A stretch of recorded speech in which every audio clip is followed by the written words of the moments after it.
Baik, kemudian kepada Ustadz Said, satu hal yang membuat saya menarik perhatian, kalau ujian itu ya, masuk paling pertama, keluar paling terakhir, padahal saya tahu beliau itu sebenarnya udah beres, udah selesai, ya. Sedangkan ada beberapa tolib ini ya, itu nggak bisa duduk lama itu, baca sekali mau bisa nggak langsung kerjain, begitu beres keluar. Nah, kalau yang saya lihat dari beliau ini, Ustadz Said, nggak keluar sebelum waktunya habis. Ini apa yang antum kerjakan, Ustaz? Ya sebenarnya mungkin nggak apa ya, ini rahasia umum kita, nggak apa-apa, bukan rahasia umum nih, rahasia pribadi kita buka sini. Nah sebenarnya ada yang sudah siap memang ya. Kenapa telat keluar?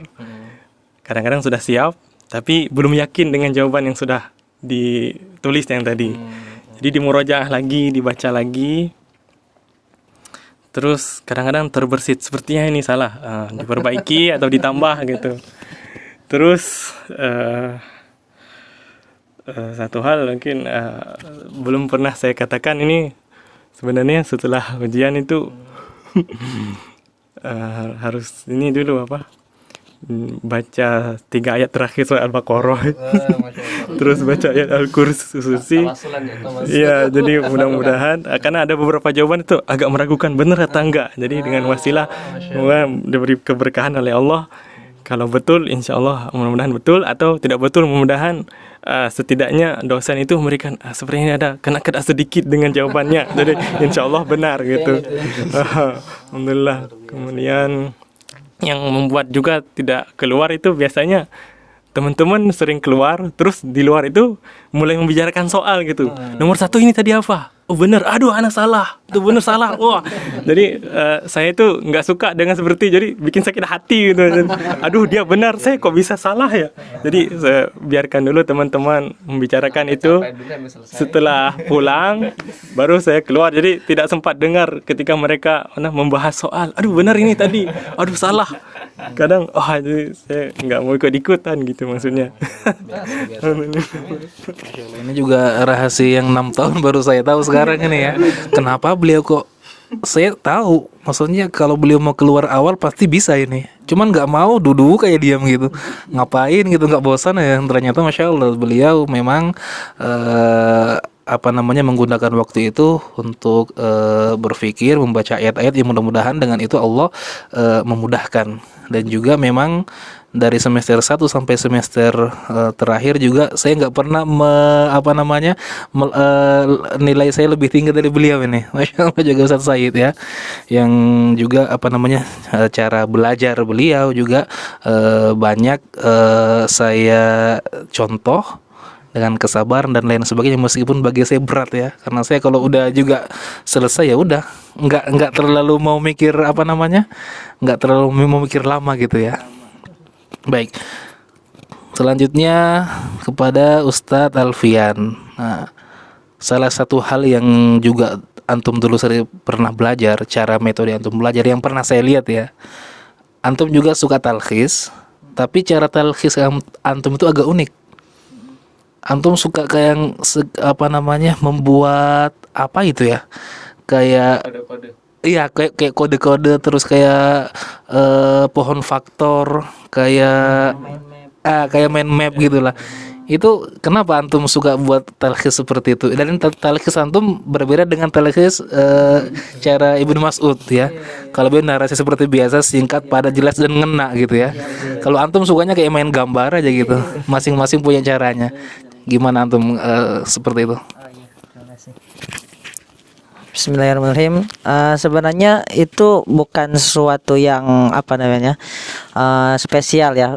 Setiap orang pasti pernah lah, atau mungkin banyak dari pencari ilmu yang memakai cara ini. Ini merupakan metode talkhis yang sudah umum ya, namanya itu mind map gitu ya. Untuk ya kalau dalam bahasa Arab itu tasjir atau kharithah zihniyah gitu kan. Ya, sebenarnya itu mungkin kalau dari talkhis yang lain lebih fokus ke kata atau kalimat kalimat gitu kan. Kalau di sini lebih ke apa ya, untuk menguatkan daya ingat sebenarnya. Jadi iya, jadi kita berimajinasi, misalkan seperti ini, ada beberapa hal, misalkan faktor-faktor penyebab tidak berimannya orang kufar, misalkannya seperti itu. Kita tulis 4. Terus kemudian setiap nomor itu dibedakan dari segi warna. Kemudian kadang ada misalkan gambar-gambar yang secara ini menyimbolkan bahwa ini maksudnya itu, misalkan. Dan kadang seperti itu dulu pas ujian itu terasa banget ketika kita lupa, oh ini yang sebelah atas pojok warna biru itu seperti itu. Iya, jadi sangat terbantu sekali gitu. Jadi oh ini yang itu, karena kan dulu masih ingat gitu ya, apalagi yang pas pelajaran Syekh Ahmad Al-Khatib itu selalu ada uzkur 4, 5 gitu kan, ada faktor-faktor, terus unsur-unsur gitu kan. Itu kalau tidak seperti itu kadang lupa, misalkan nomor 4-nya dari sana, nomor 3-nya dari sini. Jadi bercampur-campur ya. Itu sih sepertinya untuk memudahkan saja sebenarnya. Iya. Jadi memang cara orang itu berbeda-beda ya. Iya. Sesuai dengan kecenderungannya masing-masing. Kita nggak bisa bilang oh cara saya lebih baik, cara ini lebih baik. Tidak bisa ya. Kalau saya sendiri sebenarnya memang orang yang sulit mentalkhis. Pernah mentalkhis pelajaran meringkas, cuman ketika saya talkhis jadi nggak yakin sendiri. Setelah saya talkhis banyak, saya nggak pakai juga.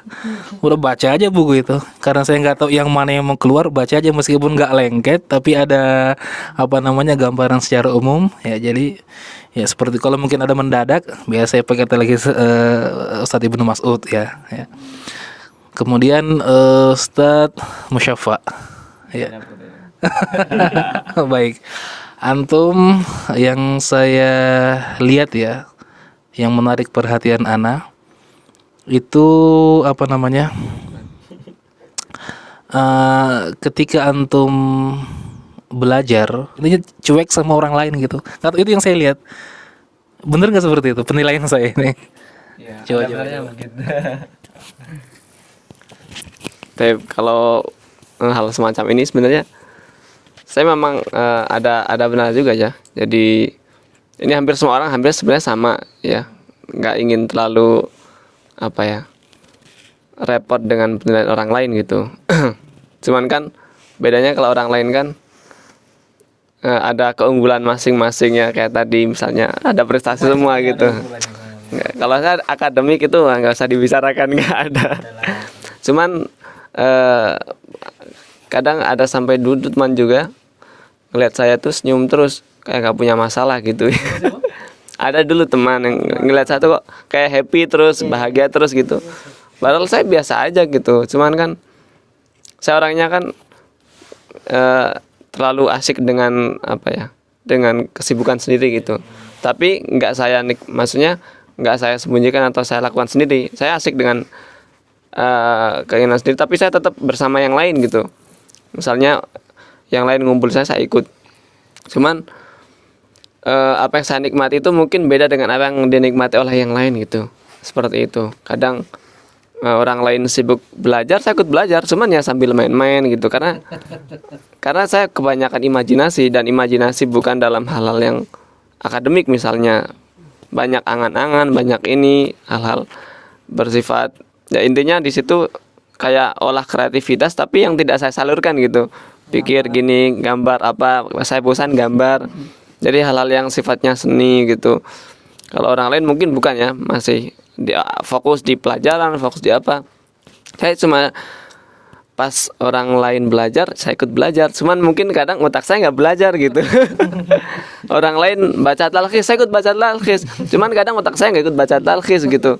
Jadi semaunya aja gitu. Di luar rata-rata. Jadi orang lain belajar, saya belajar.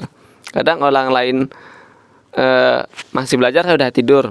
Orang lain tidur, saya kadang bangun baru belajar gitu. Jadi suka keteteran, tapi orang lain mungkin ngelihatnya saya asik terus, padahal saya ada beban-beban juga. Misalnya, wah ini belum selesai nih belajar ini, belum selesai tugas ini, pada tahu lah.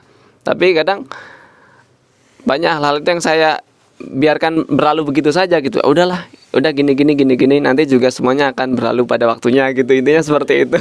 Wallah alam. Masya Allah, meskipun biasa, cuman ya memang alhamdulillah nggak pernah rosip juga ya di satu pelajaran ya pernah. Pernah. Oh pernah.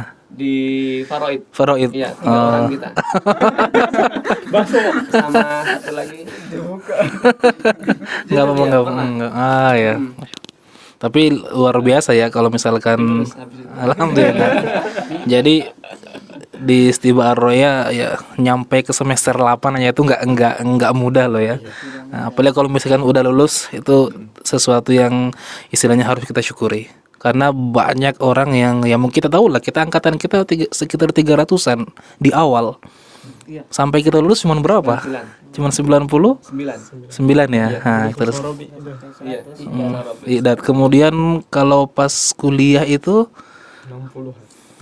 terakhir berapa sampai Masuk 60. keluarnya 47. 47, sekitar setengahnya. Karena memang ada yang rosip dan lain sebagainya. Intinya memang di Ar-Royah ini kita tahu ya, Ar-Royah ini adalah muassasah khairiyah, bukan muassasah istismari. Artinya sebuah yayasan yang memang mengedepankan kualitas, bukan kuantitas, yang memang kadang ada ya banyak yayasan atau pendidikan yang hitungnya per anak ini udah masuk jadi 10 anak udah hitung berapa duit yang masuk. Kalau dia tidak nggak cocok silahkan di tempat lain. Nah, yang di sini belum lulus ternyata lanjutkan di tempat lain, masya Allah, ya luar biasa seperti itu. Baik, kita ingin ngobrol pakai bahasa Arab ya. Kita kan lulusan Ar-Royah ya. Baik, sekarang ya saya ingin berbicara dengan bahasa Arab, menggunakan bahasa Arab dengan kawan-kawan saya. Tentunya hanya berfokus pada satu hal, bagaimana cara menghafal Quran dan bagaimana memurojaahnya. Seperti itu.